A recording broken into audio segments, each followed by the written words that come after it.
하나님의 나라, 이런 제목으로 같이 은혜내려고 합니다. 요즘 세상이 많이 흉흉합니다.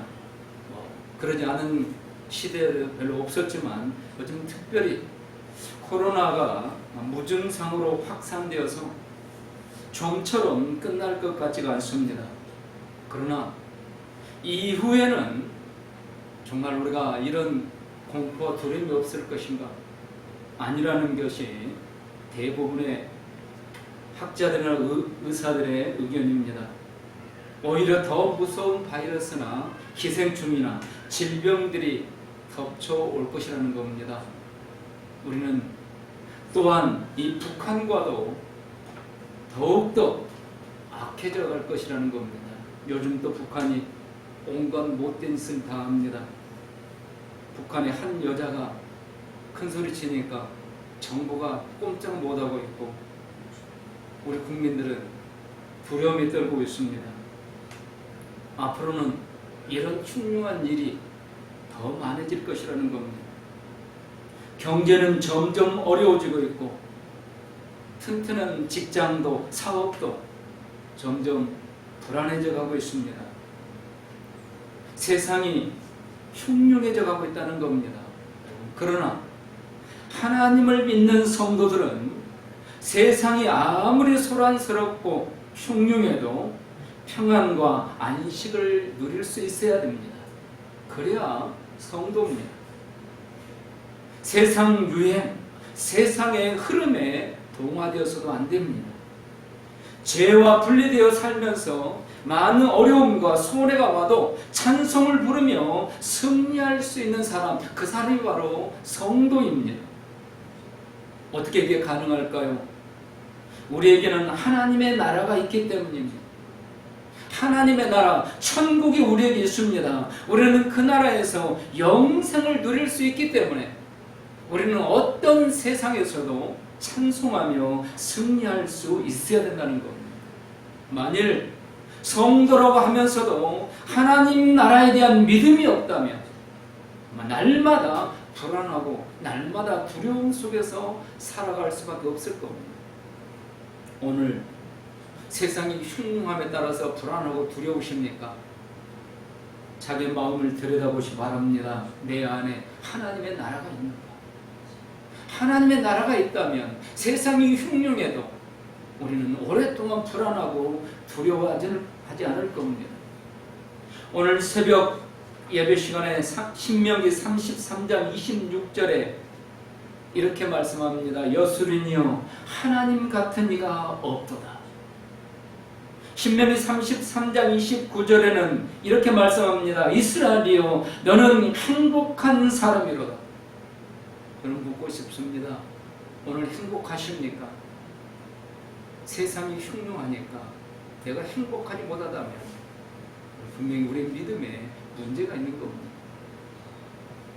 왜 우리는 행복한 사람입니까? 하나님 나라를 소망 삼고 그 나라를 바라보면서 살기 때문입니다. 하나님 나라를 소망 삼고 그 나라를 바라보면서 살다 보면 비웃음과 조롱과 멸시와 억울함이 있을 수 있습니다. 심지어는 고난이 오고 죽임을 당하는 이런 일도 있을 수 있습니다. 그러나 우리 주님의 칭찬과 더 많은 상급, 그걸 영원히 누릴 수 있기 때문에 우리는 하나님 나라를 소망 삼고 살아갈 수 있고 그래서 행복한 사람이 될 수 있다는 겁니다. 만일에 어려울 때, 이렇게 흉흉할 때, 이때 행복한 사람이 되지 못한다면요, 그러면 부유해지면, 평안해지면 행복할 수 있을까요? 아닙니다. 결국 그렇게 되면 세상 쾌락에 빠져서 행복할 수 없습니다. 어떤 상황에서도 행복할 수 있습니다. 그래서 가나안 땅을 정복해야 됩니다. 전쟁을 해야 됩니다. 목숨을 내놓아야 됩니다. 그런데 그들에게 하나님 말씀합니다. 너희는 행복한 사람이다. 오늘은 전 교회가 온 성도님들이 하나님의 이런 음성을 들을 수 있기를 소원합니다. 메시아가 오시면 하나님의 나라가 세워질 것이라는 이 사실을 조상 대대로 믿고 기대하며 살고 오고 있는 사람들이 유대인들이었습니다. 이스라엘 사람들. 그들은 메시아를 기다리고 있습니다. 조상 대대로. 그러면은 위대한 나라가 세워질 거다. 바로 그들에게 예수님이 나타나셨습니다. 예수님의 가르치심, 그리고 권세, 능력을 행하심, 제자들이 전하는 천국 복음. 그러자 백성들이 예수님을 추종하기 시작하고 몰려들기 시작합니다. 바리새인들은 당황하기 시작합니다. 혼란스러웠습니다. 그래서 예수님께 찾아옵니다. 오늘 그 말씀으로 시작합니다. 조상 대대로 메시아를 기다리고 있고 그 메시아가 오면 하나님의 나라가 세워진다. 그러면 천국이 임한다. 그런데 예수님이 바로 그 메시아라는 겁니다. 그리고 능력이 나타나는 겁니다. 백성들이 그 예수님을 따르기 시작하는 겁니다. 그래서 바리새인들이 오늘 예수님께 묻습니다. 선생님, 하나님의 나라가 언제 임합니까? 당신이 메시아라면 하나님의 나라는, 하나님의 약속하신 그날은 언제 임합니까? 이렇게 묻는 겁니다. 예수님은 이 바리새인들의 질문에 이렇게 답을 하십니다. 하나님의 나라는 어떤 나라입니까? 언제 임하는가? 오늘 우리가 읽은 말씀입니다. 하나님의 나라가 어떤 나라인지 그걸 말씀하는 것이 아니라 오늘 질문에 따라서 하나님의 나라가 언제 임하게 되는지, 그리고 하나님의 나라가 임할 때는 어떤 일이 있을 것인지, 그걸 적어도 8가지, 9가지를 통해서 말씀하십니다. 오늘 이 말씀을 통해서 과연 하나님의 나라가 언제 임한다고 하시는 건지, 그리고 오늘 우리가 사는 이 시대가 하나님의 나라에서 얼마나 가까워졌는지 깨닫는 은혜가 있을 수 있기를 주님의 이름으로 축복합니다. 첫째로 하나님 나라는 영적인 나라라고 말씀합니다. 유대인들은요, 하나님의 나라를 세속적인 나라로 생각하고 있습니다. 다윗 같은 위대한 왕이 등장해서 주의 나라를 다 정복하고 부강한 나라를 세울 것이다. 그러면 자기들은 부유한 생활을 할 것이다. 지금 로마의 지배를 받고 있습니다. 로마의 통치를 받고 있습니다. 그들에게 억울할 정도로 세금을 많이 내고 있습니다. 그런데 이제 하나님의 나라가 세워지면 오히려 주위 나라들에서 조공을 받으면서 평안하게 부유하게 살 수 있을 것이라는 그 나라를 기대하고 있는 겁니다. 그러나 오늘 예수님은 하나님의 나라는 그런 나라가 아니라고 말씀합니다. 하나님의 나라는 눈에 보이는 세속적인 나라가 아니라 영적인 나라이다. 오늘 20절에 그렇게 말씀합니다. 예수께서 대답하시되 하나님의 나라는 볼 수 있게 임하는 것이 아니요. 하나님의 나라는요, 국경이 있고 그 나라에 주권이 있는 이런 눈에 보이는 나라가 아니라는 겁니다. 하나님의 나라는 영적인 나라라는 겁니다. 하나님의 나라는 영의 나라이기 때문에 육적인 사람은 볼 수 없다는 말씀입니다. 즉 영적인 사람이 되지 못하면요, 하나님의 나라는 절대로 볼 수 없습니다. 느낄 수 없습니다. 하나님 나라에 소속될 수도 없고요, 들어갈 수가 없습니다. 유대인들, 지금 여기 바리새인들은 육적인 그 하나님의 나라를 지금 생각하고 있습니다. 너희는 그 마음 가지고는, 그런 시각 가지고는 하나님 나라에 들어갈 수 없다는 겁니다. 여러분, 왜 우리가 지금 이렇게 위기의 때 목숨 걸고 이렇게 와서 예배를 드립니까? 하나님의 나라 때문이기를 소원합니다. 근데 그 나라는 육적인 나라가 아니라는, 영의 나라라는 거예요. 우리가 영의 사람이 되지 못하면요, 그 하나님의 나라에 들어갈 수도 없고 볼 수도 없다는 겁니다. 오늘 21절에 예수님은 이 하나님의 나라는 신령한 사람이 되면은 이 하나님 나라에 들어갈 수 있고 볼 수도 있고 누릴 수도 있다고 말씀하시면서 그 하나님 나라는 너희 안에 있다고 말씀합니다. 너희 안에 있다. 이 말씀을 그대로 받아들이다 보면 우리 마음 안에 하나님의 나라가 있다, 이렇게 이해하실 수 있습니다. 틀린 말은 아닙니다. 그런데 더 정확한 말은 그 말이 아닙니다.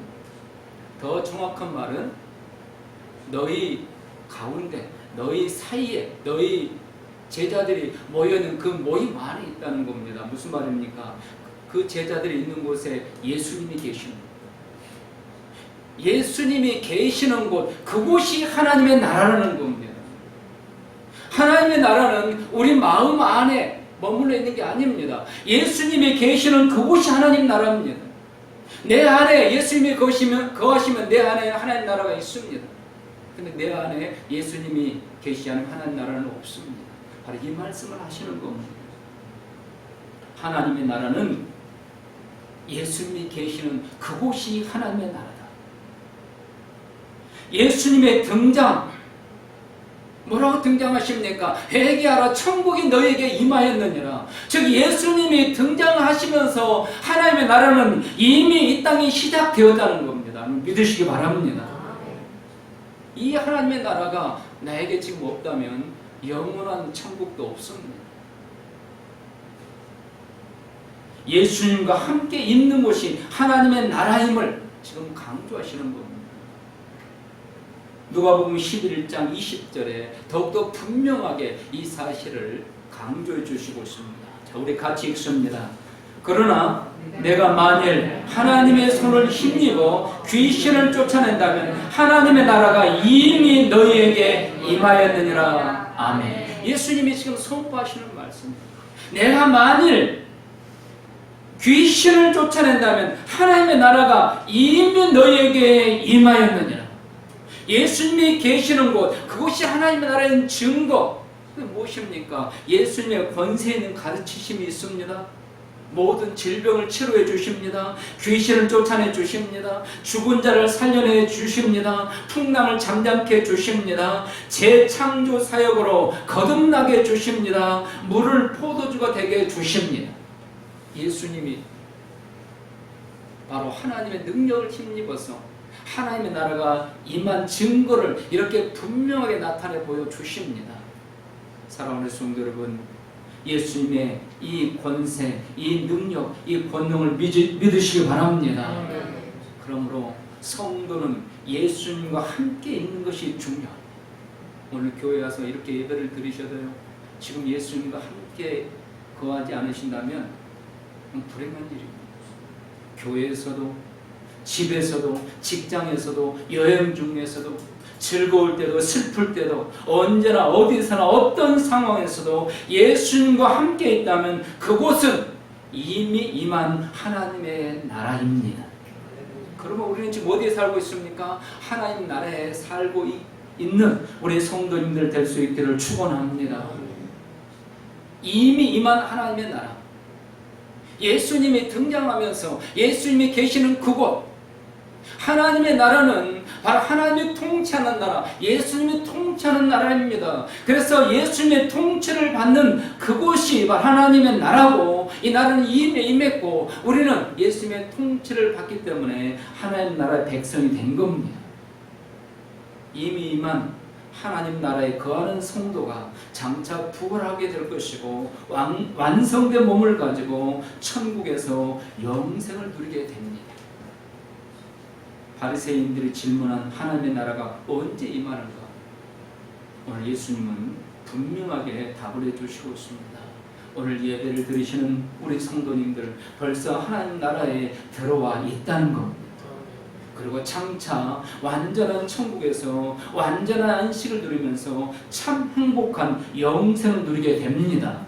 그러므로 이스라엘이여 너는 행복한 사람이다. 오늘 우리 성도님들이 행복한 사람들인 줄로 믿으시기 바랍니다. 우리에게 이런 믿음과 소망이 있다면 이 세상이 아무리 흉흉해도 우리는 찬송을 부를 수 있습니다. 감사할 수 있습니다. 기뻐할 수 있습니다. 행복할 수 있습니다. 이 소망이 없으면 우리는 언제나 불안하고 모든 것이 두렵고 우리는 행복할 수 없습니다.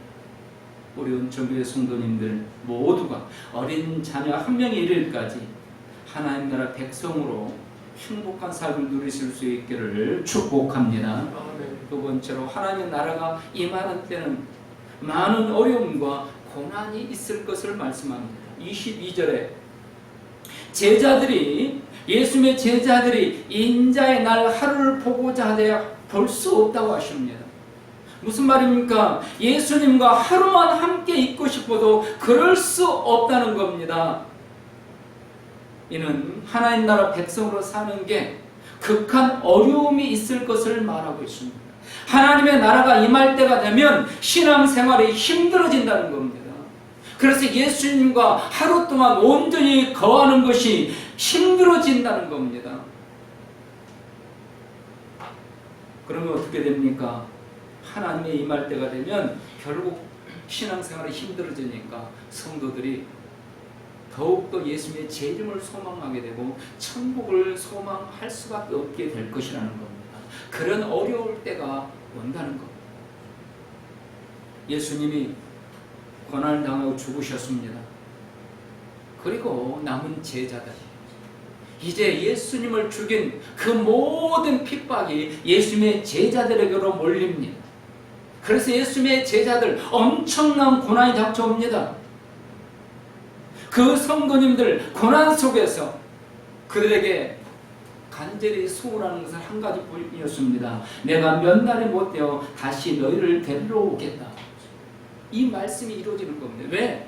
평안하면 아닌데 고난이 오니까, 예수란 이름만 나타내도 죽으니까, 너무너무 큰 고난, 너무너무 힘드니까 목숨을 내걸지 않으면 예배를 드릴 수 없고 예수님을 부를 수도 없으니까 그 성도들 가슴 속에 남아있는 것은 오직 이 소망 하나입니다. 내가 몇 날이 못 되어 다시 너희를 데리러 오겠다.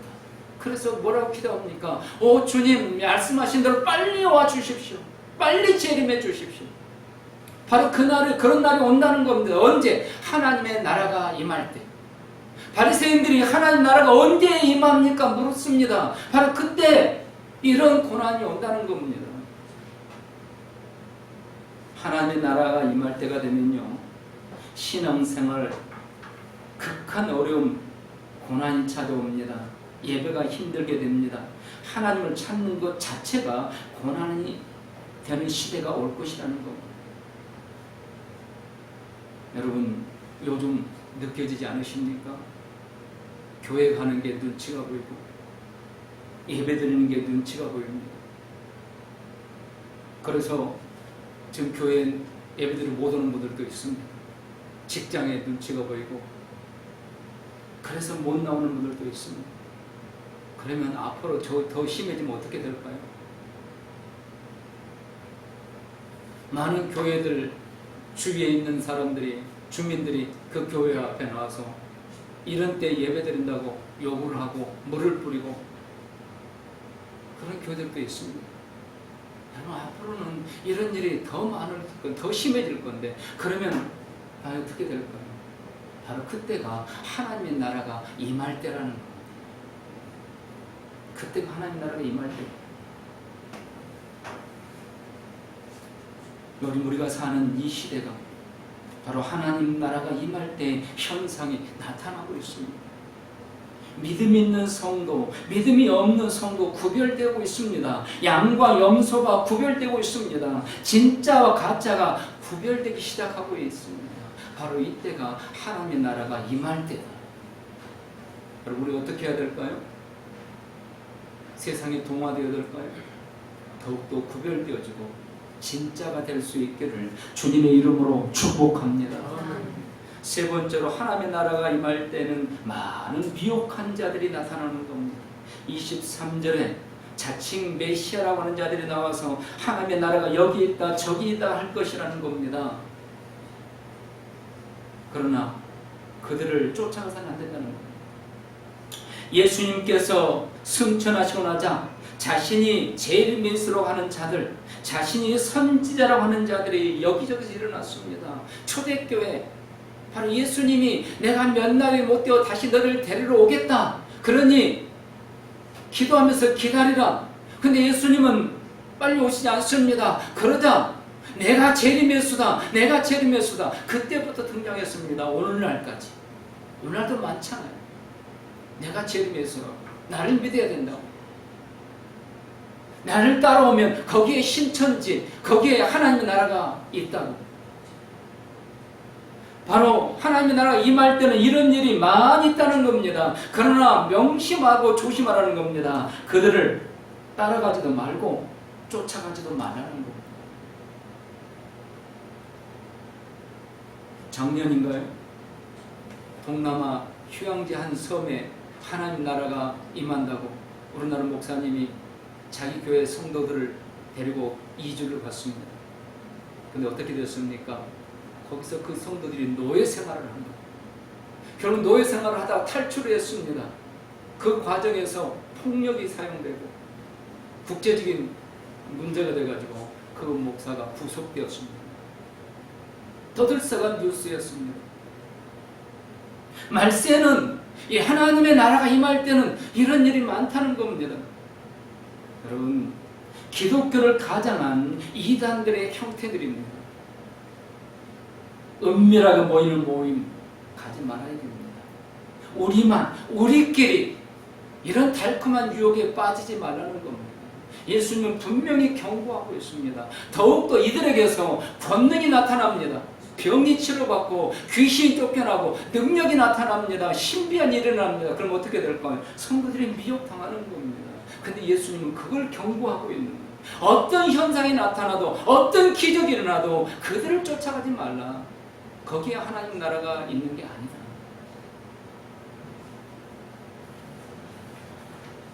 하나님 나라는 그럼 어떻게 됩니까? 네 번째로 24절에 하나님 나라는 이렇게 임한다고 말합니다. 번개가 하늘 아래 이쪽에서 번쩍여 하늘 아래 저쪽까지 비치는 같이 인자도 자기 나라에 그러하리라.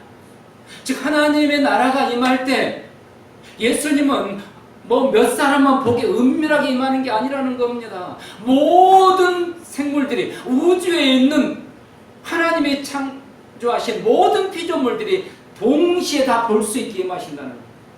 여러분, 번개가 번쩍하는 그 순간에 그 번개는 지구를 7바퀴 반을 돈다고 합니다.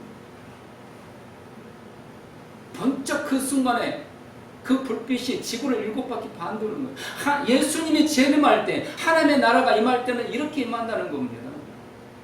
은밀하게 뭐 몇 사람만 볼 수 있도록. 여러분, 예수님이 분명히 이렇게 말씀하시는데도요, 아직도 이런 미혹에 빠져들어가는 성도들이 너무 많습니다. 예수님은 분명히 말씀하셨잖아요. 모든 피조물이 다 보도록. 이 지구에 있는 피조물만이 아닙니다. 저 우주에 있는 모든 피조물이 다 볼 수 있다. 어떻게 이런 일이 가능하냐고요? 여러분, 여호와는 하나님은 신이시기 때문에, 유일한 신이시기 때문에 가능하십니다. 그래서 그 하나님을 믿으라는 겁니다. 이런 것도 못하는 신이라면 믿을 필요가 없습니다. 요 하나님은 유일한 신, 뭐든지 하실 수 있는 분. 그래서 지금도 하나님은 말씀만 하면은 그 말씀대로 이루어집니다. 그 하나님을 믿으시고 그 하나님의 말씀을 믿으시기 바랍니다. 하나님의 나라는 이렇게 분명히 임하는데 전 우주가 동시에 볼 수 있도록 임한다는 것. 다섯 번째로, 그러나 하나님의 나라가 임할 때 먼저 예수님께서 고난을 받으셔야 됩니다. 오늘 25절에 그렇게 말씀합니다. 그러나 그가 먼저 많은 고난을 받으며 이 세대에게 버림받아야 할지니라. 즉 메시아로 오신 주님께서 버림받고 고난까지 받아야 된다. 왜입니까? 하나님의 나라는 거룩한 나라입니다. 그 나라 백성도 거룩해야 됩니다. 문제는 그 거룩한 나라에 들어갈 거룩한 백성들이 죄가 있다는 겁니다. 이 죄는 하나님의 공의를 만족시킬 수 없습니다. 진노를 받아야 됩니다. 이 진노의 공의를 만족하고 거룩한 백성이 되어야 이 거룩한 하나님 나라에 들어갈 수 있는데, 그러기 위해서는 피 흘림의 제사가 있어야 됩니다. 지금까지 짐승이 피 흘림의 제물이 되었습니다. 그러나 이제는 그것 가지고 안 된다는 겁니다. 그래서 예수님께서, 하나님이신 예수님께서 단 한 번에 그 피 흘림의 제물이 되어 주신다는 겁니다. 이 고난이 먼저 있어야 됩니다. 그래서 예수님은 십자가에서 죽어 주신 겁니다. 말씀대로 이미 예수님은 버림받아 당하셨고 죽어 주셨습니다. 고난을 당하셨습니다. 하나님의 나라가 이제는 임할 때가 되었다는 겁니다. 누구든지 이렇게 하나님 거룩한 나라를 위해서 피 흘림의 제물이 되어주신 예수님, 그 예수님을 영접하기만 하면 그 하나님 나라에 들어가서 영생을 누릴 수 있다는 겁니다.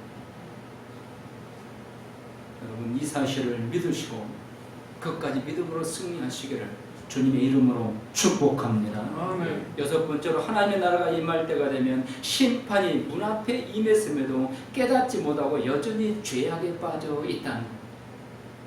그래서 살 자는 따로 있고 멸망당할 자, 죽을 자는 따로 있다는 겁니다. 26절과 27절에 노아의 때를 예로 설명하고 있습니다. 여러분, 노아의 때가 어떤 때입니까? 그 죄악이 하나님의 심판에 임할 수밖에 없는 죄악이 극한 시대입니다. 그러나 하나님께서 노아에게는 은혜를 입혀 주셨습니다. 그리고 노아에게 120년 동안 방주를 짓게 하십니다. 이 방주를 지으면서 하나님의 심판을 선포하는 겁니다. 너 왜 배를 짓느냐? 왜 그 방주를 만드느냐? 하나님이 물로 심판하신다고 그랬다. 그래서 이 방주를 만든다. 이 안에 들어가면 살 수 있다. 그러나 이 선포에 대해서 사람들은 어떻게 합니까? 회개하고 돌아오지 않습니다. 오히려 비웃고 조롱합니다. 마지막 120년이 다 되어가니까 이제 노아와 그 가족들을 죽이려고 공격까지 합니다. 마침내 하나님이 기다리는 시간이 끝났습니다. 물폭탄이 쏟아집니다. 하늘에서만 물이 쏟아지는 것이 아니라 땅속에서 물이 솟아올라옵니다. 심판이 임합니다.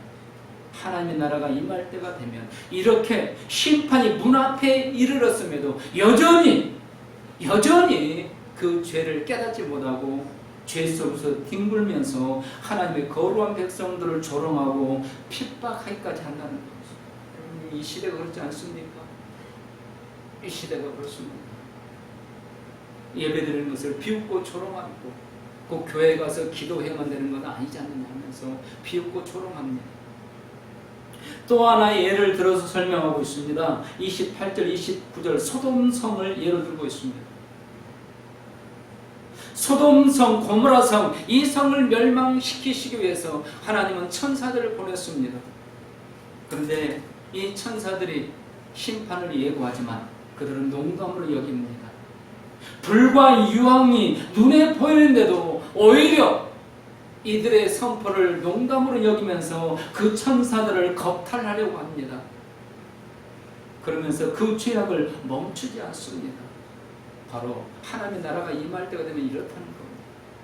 여러분, 이 시대가 성적으로 얼마나 문란해지는가는 굳이 설명 안 해도 됩니다. 정말 하나님의 나라가 임할 수밖에 없는 때가 되었다는 또 하나의 예는, 제가 어제 인터넷 기사에서 봤는데 수원의 영광제일교회 이 목사입니다.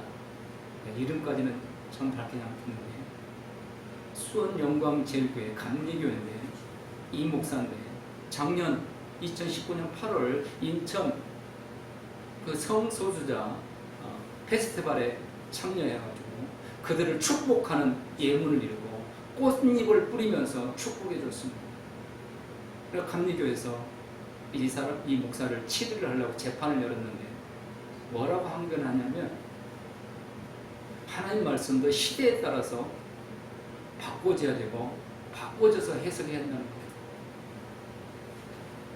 그러면서 성소수자들, 그 악한 죄를 짓는 자들을 오히려 인권이라는 이런 미명 아래 그들을 보호한다고 하는 이 여론을 띄웠고 오히려 그 재판을 받지 않겠다고 항의를 하고 있습니다. 이게 목사예요. 이게 지금 우리나라에서 이 수원에서 지금 있고 있는 일입니다. 하나님의 나라가 임할 때가 되면요, 이거 누가 누군지 분별이 안 됩니다. 그날에는 37절에 보니까 죽음이 있다고 그랬습니다. 죽음이 있습니다. 유황불이 타오르는 연못에서 불로 소금 치듯함을 당하는 고통이 영원히 계속되는 그날, 죽을 수도 없습니다. 자살할 수도 없는 그 심판이 임하게 될 것이라는 겁니다. 여러분, 이 시대가 이렇게 악하다고 우리는 이 시대를 정죄할 것만 있어서는 안 됩니다. 하나님 나라가 가까이 문 앞에 임했습니다. 우리 자신이 그날에 들어갈 만한 준비된 자인가를 돌아보라는 겁니다. 7번째로, 성도는 하나님의 나라가 임할 때 세상의 모든 미련을 버려야 된다고 말씀합니다. 31절을 보면 그날에 만일 사람이 지붕 위에 있고 그의 세 가지 그 집 안에 있으면 그것을 가지러 내려가지 말 것이요 밭에 있는 자도 그와 같이 뒤로 돌이키지 말 것이다. 여러분, 집에 불이 났습니다. 그러면 집 밖에 있다가 그 집 안에 있는 세간, 집 안에 있는 그 소중한 것을 끄집어내기 위해서 그 불 속으로 뛰어드는 사람이 있을까요? 뭐 있을 수도 있겠죠. 그 사람은 불 속에서 죽는 겁니다. 하나님의 나라가 임할 때는 이런 일이 있다는 겁니다. 그러니 하나님의 나라가 임할 때 성도는 어떻게 해야 되느냐? 세상에 미련을 두지 말라는 겁니다. 아, 내 통장, 아, 내 아파트, 아, 내 목걸이, 아, 내 명품백, 이러다가 그 불 속에서 같이 멸망당한다는 겁니다. 미련을 버리라는 겁니다. 하나님 나라가 임할 때가 되면. 사랑하는 성도 여러분, 그러면서 오늘 32절에 한 예를 들어 이야기합니다. 롯의 철을 기억하라. 소돔 고모라성이 멸망할 때 천사들이 롯의 가족의 손을 이끌어냈습니다. 빨리 출발 안 하니까. 그리고 그들이 산으로 도망가다가 뒤에서 펑 하면서 불이 쏟아져 내려오고 멸망당하는 소리가 들리니까 롯의 차가 뒤를 돌아보는데, 왜? 그동안 평생 모아놓은 그 세간들, 그 금은 보화, 그걸 가지고 오지 못했습니다. 그가 아까워서 그를 돌아봅니다. 그 순간에 소금기둥이 되고 맙니다. 이렇게 하나님의 심판이 임한다는 겁니다. 세상에 미련을 받으려는 겁니다. 하나님의 나라가 임할 때 징조를 보면서 미련을 버리는 자가 지혜로운 자다. 혹시 우리 성도님 세상에 너무 많은 미련을 갖고 있지는 않습니다. 하나님의 나라와 의를 구하는 마음 달라고 기도하시기 바랍니다. 하나님의 나라가 임할 때이기 때문입니다. 마지막으로 8번째로, 하나님 나라로 데려감을 당하는 성도가 있고 그냥 버려지는 사람이 있다는 겁니다. 오늘 34절과 35절 우리 같이 읽겠습니다. 내가 너희에게 이르노니 그 밤에 둘이 한 자리에 누워 있으니 하나는 데려감을 얻고 하나는 버려둠을 당할 것이요 두 여자가 함께 맷돌을 갈고 있으니 하나는 데려감을 얻고 하나는 버려둠을 당할 것이니라. 아멘. 두 사람이 같이 잠자리에 있는데 한 사람은 데려감을 당하고 한 사람은 그대로 버려둠을 당하고, 두 사람이 같은 장소에 같은 일을 하고 있는데 한 사람은 데려감을 당하고 한 사람은 버려둠을 당한다는 겁니다. 분명히 같은 방에 부부가 같이 누웠는데 한 사람은 하나님 나라로 데려간다, 하는 사람은 그대로 버려진다는 겁니다. 같은 지금 직장에서 같이 일을 하고 있는데 한 사람은 데려감을 당하고 한 사람은 버려둠을 당한다는 겁니다. 하나님 나라 임할 때 있을 일입니다.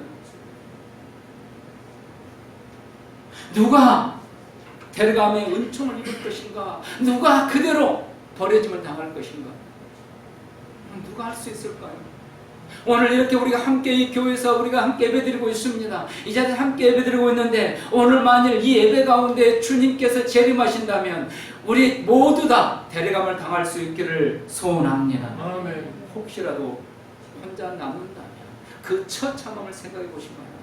저희 집사람이 가끔 제가 집에 들어와 있다가 제가 설교 준비를 하거나 어디 있어가지고 막 불러도 대답을 하지 않으면 막 뭐 급한 일이라고 좀 찾아다녀. 그러다가 혼자 휴고한 줄 알았다. 자기만 남겨. 가끔 그런 생각이 든다는 거예요. 여러분, 우리가 이런 믿음이라도 가질 수 있기를 소원합니다.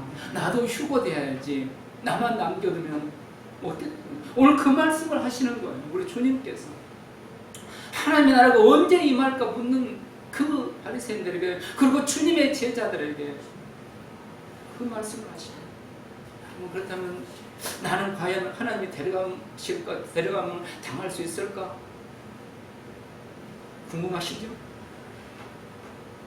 하나님께서 너는 걱정하지 마, 내가 데려갈게, 이 말이 좀 표시를 해주면 좋을 건데 표시가 없어요. 그러나 어떻게 알 수 있을까요? 여러분, 하나님의 데려감을 당하는 것은 우리의 공로가 아닙니다. 오직 하나님의 은혜일 뿐입니다. 하나님의 은혜. 우리가 구원받은 것도 하나님의 은혜잖아요. 많은 사람들 중에서 구원받은 하나님의 은혜입니다. 하나님 나라에 데려감을 당하는 것도 하나님의 은혜일 뿐입니다. 그러니까 내가 구원받은 게 하나님의 은혜인 것을 감사하면서 그 은혜 안에 거하고 있으면 하나님 나라의 데려감도 반드시 데려감을 받게 된다는 것을 믿으시기 바랍니다. 아멘. 하나님의 은혜로 구원받았으니까 하나님 나라에 데려가는 것도 하나님의 은혜입니다. 그러니까 하나님의 은혜 안에 계속 머물러 있으면 되는 거예요. 하나님 나라가 임하는 이런 징조들이 보일수록 더욱더 하나님 은혜 안에 머물기를 힘쓰시기를 바랍니다. 그래야 하나님의 나라가 임할 때 우리는 데려감을 당하는 거예요. 말씀 마칩니다. 어떤 천사가 하나님께 징계를 받아서 땅으로 내려오게 되었습니다. 그 천사는 미하일이라는 이름을 가지고 세몬이라는 사람이 운영하는 구두 수선 가게의 점원으로 일하게 되었습니다. 약 1년이 지나니까 이제 기술이 아주 좋아지게 됐습니다. 어떤 구두도 만들 수 있는 이런 실력이 생겼습니다. 그런 어느 날 한 신사가 털 외투를 입고 구두가게로 들어와서 보자기로 싼 물건을 하나 내려놓는데, 그러면서 이렇게 이야기합니다. 이건 아주 훌륭하고 비싼 가죽이니 이걸로 내 발에 꼭 맞는 신발을 만들 수 있겠나. 그러니까 주인 세몬이 그 보자기를 열어보니까 정말 훌륭하고 정말 비싼 그런 가죽인 거예요. 쉽게 살 수 없는, 구할 수 없는. 그래서 이 세몬은 걱정하지 마십시오. 제가 할 수 있습니다. 그러자 이 신사는 또 이렇게 이야기합니다. 그렇게 쉽게 함부로 말하지 말게나. 만일에 이 가죽으로 신발을 만들었는데 내 발에 맞지 않거나 1년 안에 흠이 발견되거나 닳게 되면 그때 자네는 감옥에 들어가서 평생 그 감옥에 썩다가 죽을 것이 있어요. 그러니 함부로 말하지 말게. 그러자 이 세몬은 마음에 두려움이 생기는 겁니다. 잘못하면 감옥에서 평생 썩다가 죽을 수 있습니다. 그래서 자기의 점원 미하일을 바라봅니다. 어떻게 할까 하는 눈짓을 보냅니다. 그럴 때 미하일은 허락하라는 식으로 고개를 끄덕입니다. 그래서 이제 그 신사는 이제 구두를 만들기로 했습니다. 발의 크기를 재고 이제 그 신사는 떠났습니다. 그리고 주인 세몬이 잠깐 밖에 나갔다가 돌아왔더니 이 점원 미하일이 이 가죽을 잘라서 구두를 만들려고 제작을 해놔야 되는데 오히려 구두가 아니라 슬리퍼를 만들려고 제작을 해놓은 겁니다. 슬리퍼를 만들어 놓은 거예요. 세몬은 기겁을 합니다.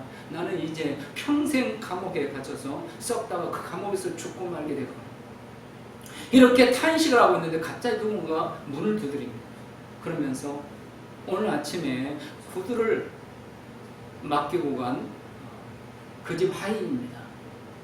근데 구두를 만들 필요가 없게 됐습니다. 주인이 갑자기 죽고 말았습니다. 그래서 주인 마님께서 구두 대신에 장례식 그 죽은 사람이 신을 슬리퍼를 만들어 오라고 했습니다.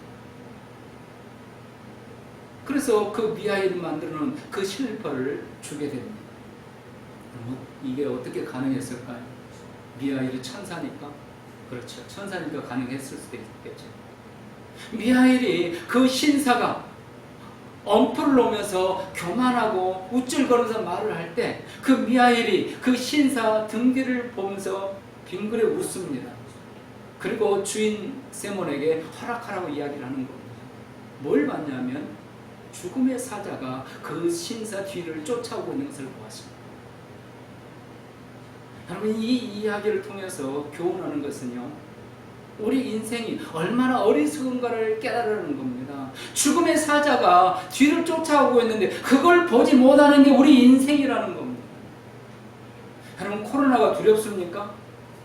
코로나로 죽는 사람보다 교통사고로 죽는 사람이 더 많습니다. 심장마비로 죽는 사람이 더 많습니다. 우리가 생각하고 우리가 두려워하고 걱정하고 염려하는 것, 그거 외에 다른 것으로 죽는 사람들도 더 많다는 겁니다. 우리가 내일 일을 알 수 없습니다. 그러면서 우리는 모든 걸 아는 것처럼 교만하기도 하고, 한 가지 눈에 보이는 것에 매여서 걱정, 의심, 두려움에 살기도 합니다. 사람은 누구나 한 치 앞도 내다볼 수 없습니다. 이 땅에 너무 많이 미련두지 마시고 하나님 나라를 더욱 굳게 붙잡고 소망을 가질 수 있기를 바랍니다. 아멘. 극동방송에서 우리 권사님들과 같이 들은 간증인데, 어느 시골 목사님이 실제로 있었던 그 일을 이야기한 겁니다. 버스를 타고 목사님이 가는데 완전히 그 앞에 있는 그 아주머니가 그 사람 버스 안에서 혼자 중얼중얼 하면서 막 속으로나 기도하지, 막 중얼중얼하면서 기도하는데 방언으로 막 중얼중얼 기도하더라는 거예요. 그래서 목사님이 창피하더라는 거예요. 마음속으로 해도 되는데 그 교회 이 버스 안에서 이 많은 사람 앞에서 절해야 되는가? 사람들이 흘끔거리는데도 뭐 관여하지 않고 막 혼자 방언으로 막 기도를 하더라고요. 그러다가 한참 가는데 갑자기 기사씨 내려주세요. 문을 막 두드리는 거예요. 목사님 너무 창피한 거예요. 근데 하도 문을 두드리다가 기사가 내려줬습니다. 그리고 참 강도입니다. 얼마 가지 않으세요? 차가 브레이크가 파열되어가지고 뒹굴게 됩니다.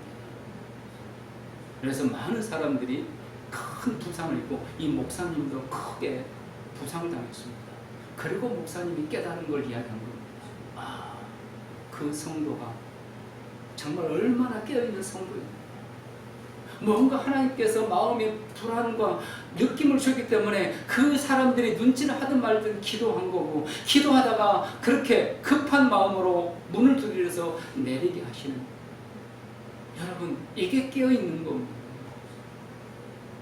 이게 기도하는 겁니다. 이게 살아있는 성도입니다.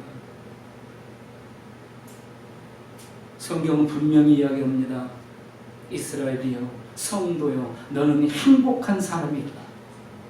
이 말씀대로 행복한 삶이 이루어질 수 있기를 축원합니다. 아멘. 하나님의 나라가 임한 징조들이 지금 우리 눈에 보이고 있는데도 은혜 속에 머물지 못하고 있다면 하나님 나라는 물 건너간 겁니다. 한 주간 그리고 남은 생에 더욱더 깨어서 은혜 안에서 바이러스보다 더 엄청난 일이 생겨도, 흉흉한 일이 생겨도, 설사 저 북한이 포를 쏘고 공격하고 전쟁이 시작돼도 우리는 찬송 중에 승리할 수 있는 행복한 하나님의 사람이 될 수 있다는 것을 믿으시고 은혜 안에 믿음으로 승리하시기를 주님의 이름으로 축복합니다. 아멘.